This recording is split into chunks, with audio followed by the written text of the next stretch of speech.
আমরা একটা আত্মীয়তার বন্ধন পূর্ণ একটি সমাজ চাই। সেই সামাজিক অবস্থাটা ছিল না। আমরা আত্মীয়তার সম্পর্ক রাজনীতির চেয়েও বেশি, আত্মীয়তার চেয়ে আমরা রাজনীতির সম্পর্কটা খুব বেশি গুরুত্ব দিতাম। রাজনীতি আমরা করবো দেশের জন্য, কিন্তু যদি আমার ঘর ঠিক না থাকে তাহলে কি দেশ ঠিক থাকবে? কারণ ঘর হচ্ছে প্রথম একক, সমাজের প্রথম একক হলো পরিবার, তাই না? আর পরিবার থেকেই তো আত্মীয়, পরিবার থেকেই সমাজ, সমাজ থেকে রাষ্ট্র, তাই না? সুতরাং আমরা কিন্তু পারিবারিক সম্পর্কটাকে ভুলে গিয়েছিলাম। আমি আপনাদের প্রতি আহ্বান জানাই, আসুন আমরা আবার নতুন করে আমরা আমাদের পারিবারিক সম্পর্ককে সুদৃঢ় করি, মজবুত করি এবং আত্মীয়তার বন্ধনকে আমরা গুরুত্ব দিই। কারণ এটা হচ্ছে ইসলামের একটি নির্দেশ, তাই না? ইসলামের নির্দেশ। তারপরে রাজনীতি মানে হচ্ছে দেশ সেবা, তাই না? আমরা বসে এখানে যাবো, এখন আমরা কেয়ারের বাজার হয়ে যাব নাকি আমরা পলিটিক্সের মধ্যে হয়ে যাবো, এটা যার যার ব্যক্তিগত ওপিনিয়ন, তাই না? ব্যক্তিগত ভালো লাগা, ব্যক্তিগত আচরণ। সেখান থেকে আমি আমার দেশকে সুন্দরভাবে সেবা দেবো, দেশকে গর্ব কিভাবে, কোন পন্থায়, কোন তরিকা করবো, সেটা আমার ব্যক্তিগত একটা ইচ্ছে, আকাঙ্ক্ষা এবং আমার জ্ঞানের মধ্যে এটা সীমাবদ্ধ, তাই না? সুতরাং এই বিষয় নিয়ে যেন আমরা রাজনীতির কারণে যেন আমরা সামাজিক ঐক্যকে আমরা কখনো ঝুঁকির মধ্যে না ফেলি, তাহলে আমি ক্ষতিগ্রস্ত হব। আপনি ক্ষতিগ্রস্ত হওয়া মানে তো আমি ক্ষতিগ্রস্ত হওয়া, আমি ক্ষতিগ্রস্ত হওয়া মানে তো আপনি ক্ষতিগ্রস্ত হওয়া, তাই না? সুতরাং আমরা তেমনি একটি সুন্দর সুসংহত সমাজ প্রতিষ্ঠা করতে চাই। দলমত নির্বিশেষে জাতি ধর্ম সকলকে নিয়ে একটি আত্মীয়তার বন্ধনে আত্মীয় হিসেবে আমরা বসবাস করতে চাই। আমরা শান্তিপূর্ণ একটি সমাজ প্রতিষ্ঠা করতে চাই। সুতরাং সেই সমাজ প্রতিষ্ঠা করা, ন্যায় প্রতিষ্ঠা করা, ইনসাফ প্রতিষ্ঠা করা, কল্যাণ প্রতিষ্ঠা করা, তো এটা এখন আমাদের দীর্ঘদিনের আকাঙ্ক্ষা। এই যে আকাঙ্ক্ষা, এই আকাঙ্ক্ষার নাম হচ্ছে ইসলাম। শুধু মুখে মুখে ইসলাম বলার প্রয়োজন নেই, কাজে ইসলামের বাস্তবায়ন দেখা যাবে, তাই না? আমরা অন্যায়, অত্যাচার, নির্যাতন, নিষ্পেষণ দূর করতে চাই এবং যদি করি এটার নাম ইসলাম, তাই না? আমরা যদি ন্যায় প্রতিষ্ঠা করি এটা হলো ইসলাম, আমরা যদি বৈষম্য দূর করি এটার নাম ইসলাম। ওই যে জুলাই বিপ্লবের সন্তানেরা ওরা বুঝে নাই যে ওরা যা করে ওইটি ইসলামের দর্শন, ওইটা যে ইসলামের কনসেপ্ট ওরা বুঝতে পারেনি। আসলে এইটাই ইসলাম। এই কারণেই তো আমরা আমাদের আকাঙ্ক্ষার সাথে আমরা সকল শক্তি সমর্থন দিয়ে ওদেরকে সাহায্য করছি, তাই না? ইসলাম পৃথিবীতে আসছে কেন? পৃথিবী থেকে অন্যায়, অত্যাচার, নির্যাতন, নিষ্পেষণ দূর করে নির্যাতিত মানুষকে মুক্ত করার জন্যই পৃথিবীতে ইসলাম এসেছে। আল্লাহ রাব্বুল আলামিন বলেছে, বিসমিল্লাহির রহমানির রহিম, ওয়া লাকুম লা তুকাতিলুনা ফি সাবিলিল্লাহ ওয়াল মুস্তাদআফিনা মিনার রিজালি ওয়ান নিসাই ওয়াল লিল্লাযিনা ইয়াকুলুনা রাব্বানা আখরিজনা মিন হাযিহিল ক্বরিয়াতি যালিমি আহলিহা ওয়াজআল লানা মিন লাদুনকা ওয়ালিয়্যা ওয়াজআল লানা মিন লাদুনকা নাসীরা। আল্লাহ বলেছেন, তোমাদের কি হয়েছে? তোমরা কেন লড়াই করছো না, সংগ্রাম করছো না সেই সকল নির্যাতিত, নিপীড়িত নারী, পুরুষ, শিশু এবং বৃদ্ধদের জন্য, যারা নির্যাতিত হওয়ার কারণে আমার কাছে ফরিয়াদ করে বলছে, হে আল্লাহ, আমাদেরকে এই জালিম অধ্যুষিত জনপদ থেকে মুক্তি দাও এবং আমাদের মুক্তির জন্য তোমাদের পক্ষ থেকে সাহায্য করে পাঠাও। তোমরা কেন সেই সকল নির্যাতিত, নিপীড়িত মানুষের মুক্তির জন্য সাহায্যকারী হিসেবে লড়াই সংগ্রামে ঝাঁপিয়ে পড়ছো না? এই হুকুমটা কে দিয়েছে বলেন তো? তাহলে নির্যাতিত, নিষ্পেষিত মানুষের মুক্তির জন্য চেষ্টা করা, প্রচেষ্টা করা, জিহাদ করা, এটা কি আল্লাহর হুকুম না? এটার নাম ইসলাম না? তাহলে বাংলাদেশ থেকে নির্যাতন, নিষ্পেষণ দূর করে ন্যায় প্রতিষ্ঠা করা, কল্যাণ প্রতিষ্ঠা করা, বৈষম্য দূর করা, চাঁদাবাজি দূর করা, এটা কি ইসলাম না? এটা কিন্তু ইসলাম, তাই না? সুতরাং এই কাজটা হইলেই তো হইল, তাই না? এই কাজটা হইলেই হলো। এই কাজটা যদি হয়, হওয়ার পরে তাহলে মুসলমান যেমন শান্তিতে থাকবে, হিন্দুরা তো শান্তি থাকবে, তাই না? তো এরকম একটা সুন্দর পরিবেশের মধ্যে বসবাস করতে গেলে হিন্দুদের কি ধর্ম ত্যাগ করে মুসলমান হওয়া লাগবে? লাগবে না। ইসলামী ব্যাংক থেকে যখন সেবা আনতে যায়, লেনদেন করতে যায়, কিংবা সেখান থেকে বিনিয়োগ নিতে যায়, তখন কোন হিন্দুর কি ওই ইসলামী ব্যাংকে ঢোকা লাগে, মুসলমান হয়ে কলমা করে ঢোকা লাগে? সুতরাং ইসলামের রাষ্ট্র হচ্ছে একটি ইসলামের সেবামূলক একটি ব্যবস্থাপনা। এই ব্যবস্থাপনার সাথে যদি সহযোগিতা করে তাহলে সুনাগরিক হিসেবে সে সেই রাষ্ট্রে বসবাস করে রাষ্ট্রের সকল কল্যাণ নিরাপত্তা গ্রহণ করবে আর নিজ নিজ ধর্ম পালন করবে, ঠিক না?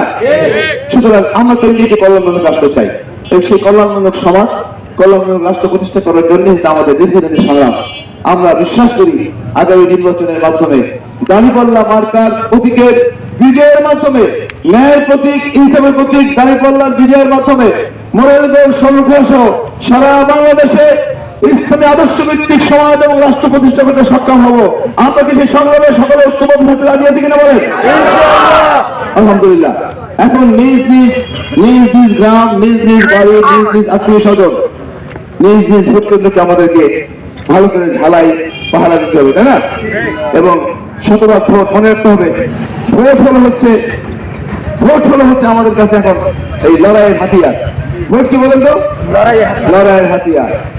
ঢাল তলোয়ারের পরিবর্তে, অস্ত্রের পরিবর্তে এখন আমাদের অস্ত্র হলো ভোট, তাই না? ব্যালট হলো আমাদের অস্ত্র। এই ব্যালটকে আমরা ন্যায়ের পক্ষে ব্যবহার করতে রাজি আছি বলেন? আলহামদুলিল্লাহ। আমি অনেক কথা বলার ছিল, যেহেতু রোদ ঠিক আছে, আর মধ্যে কথা বলার প্রয়োজন নেই। আমাদের কনসেপশন ক্লিয়ার, তাই তো? ধারণা ক্লিয়ার তো সবার? আলহামদুলিল্লাহ। আর জামাত ইসলাম সেই কাজই করছে। জামাত ইসলামের একটা ভ্রাম্যমান প্রতিষ্ঠান, ভ্রাম্যমান শিক্ষা প্রতিষ্ঠান। এই শিক্ষা প্রতিষ্ঠানে এমন শিক্ষা প্রতিষ্ঠান, এখানে এসে একজন লেখাপড়া জানে না, সে এখান থেকে জ্ঞান অর্জন করে। আমার একজন বিশ্ববিদ্যালয়ের ভাইস চ্যান্সেলর, সে এখান থেকে জ্ঞান অর্জন করতে পারে। বলেন আলহামদুলিল্লাহ। ভাসমান ভ্রাম্যমান বিশ্ববিদ্যালয় সমাজ সংস্কারের একটা অন্যতম প্রতিষ্ঠান, ন্যায় প্রতিষ্ঠার অন্যতম একটা সংগঠন। সুতরাং ভবিষ্যতে এই সংগঠনের মাধ্যমে দেশ এবং জাতির মুক্তি আসুক, আল্লাহর কাছে সেই দোয়া চেয়ে এবং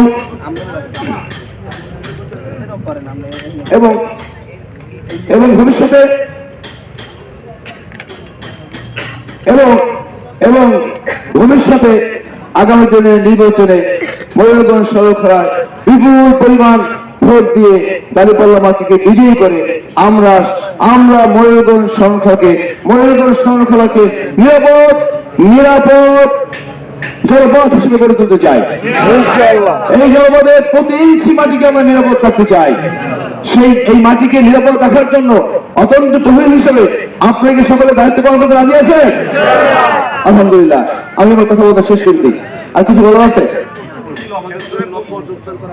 হ্যাঁ, সেটা তো বলে দিচ্ছি। সেটা তো আমার কথার মধ্যে বলেছে, ন্যায়সঙ্গত, ন্যায় ভ্রষ্ট কোনো কাজ আমরা করবো না।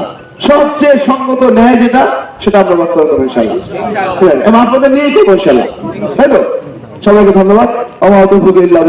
আসসালামু আলাইকুম ওয়া রাহমাতুল্লাহি। গণভোট, তাই না? আপনারা জানেন যে জুলাই বিপ্লবের মাধ্যমে আমরা কিন্তু বর্তমান অবস্থায় এসেছি। জুলাই বিপ্লবীরা তারা একটি আকাঙ্ক্ষার বাংলাদেশ প্রতিষ্ঠা করতে চায়, যে বাংলাদেশের স্বৈরতন্ত্র থাকবে না, যে বাংলাদেশের সমস্ত ক্ষমতা একজন ব্যক্তির পকেটে থাকবে না, তাই না? ক্ষমতার ভারসাম্য তৈরি হবে, ন্যায় ভিত্তিক সমাজ প্রতিষ্ঠিত হবে, বৈষম্য দূর হবে, মানুষের সকলের রাজনৈতিক অধিকার থাকবে। একজন ব্যক্তি দুইবারের বেশি প্রধানমন্ত্রী হতে পারবে না, তাই না? প্রধানমন্ত্রী এবং প্রেসিডেন্টের মধ্যে ক্ষমতার ভারসাম্য থাকবে। এবার হচ্ছে আমরা নির্বাচন হবে, প্রতি বছর নির্বাচনের জন্য আমাদের সংগ্রাম করতে না লাগে, রক্তপাত হয়, এটা তত্ত্বাবধায়ক সরকার ব্যবস্থা কায়েম হবে। এটা আমরা চাই কিনা বলে? আমরা রাষ্ট্রের যে ত্রুটিপূর্ণ রাষ্ট্র এবং সেই যে ঘুরে ধরা রাষ্ট্রকে সংস্কার করে একটি আধুনিক আলোকিত রাষ্ট্র প্রতিষ্ঠা করার জন্য অনেকগুলো সংস্কারে আমরা সকল রাজনৈতিক দল একসাথে ঐক্যবদ্ধভাবে সই করেছি, স্বাক্ষর করতে, তাই না? অর্থাৎ জুলাই সনদে সকল রাজনৈতিক দল স্বাক্ষর করেছিল, কিন্তু স্বাক্ষরকৃত যে কাগজটা, এটা একটা কাগজ মাত্র, এটার কোনো আইনগত ভিত্তি এখনো তৈরি হয়নি। এই যে আমরা এখন নির্বাচন করতেছি, এর কোনো আইনগত ভিত্তি আছে? নির্বাচন তো 5 বছর পরে হওয়ার কথা, এটা এখন হলে কেন? এটা আইনগত ভিত্তি লাগবে না? এই সকল বিষয়ে আইনগত ভিত্তির জন্য একটা গণভোটের আয়োজন করা হয়েছে, এবং গণভোটটা আমাদের জাতীয় সংসদ নির্বাচনের তিনই একই সাথে। একটা হচ্ছে প্রথম ব্যালট হচ্ছে জাতীয় সংসদের ব্যালট, সেই ব্যালটে আমরা ভোট দেবো হচ্ছে দাঁড়িপাল্লায়। কোন লাগে বলেন তো? আর হচ্ছে গণভোটে আমরা এই যে জুলাই বিপ্লবের যে সনদ, সে সনদ অনুযায়ী সেই সনদটাকে আইনগত স্বীকৃতি হোক, দেশে যে আলোকিত দেশ হোক, এটা যদি আমরা সকলে চাই, তাহলে আমরা হায়ের পক্ষে ছিল। আর যদি যারা মনে করে না আমরা সে পিছনে এসে যে অন্ধকার ছিল বাংলাদেশে ফিরে যাবো, তারা ন্যায়ের পক্ষে ভোট দেবে। ফেসিবাদের দিকে ফিরে যাবো, তারা ন্যায়ের পক্ষে ভোট দেবে। আমরা কি আলোকিত বাংলাদেশে ফিরে যাওয়ার জন্য হায়ের পক্ষে ভোট দিতে সকলে রাজি আছি? আলহামদুলিল্লাহ। এবং এই কথাগুলো আমাদের মা বোনদেরকেও বোঝাতে হবে। আসসালামু আলাইকুম ওয়া রাহমাতুল্লাহ।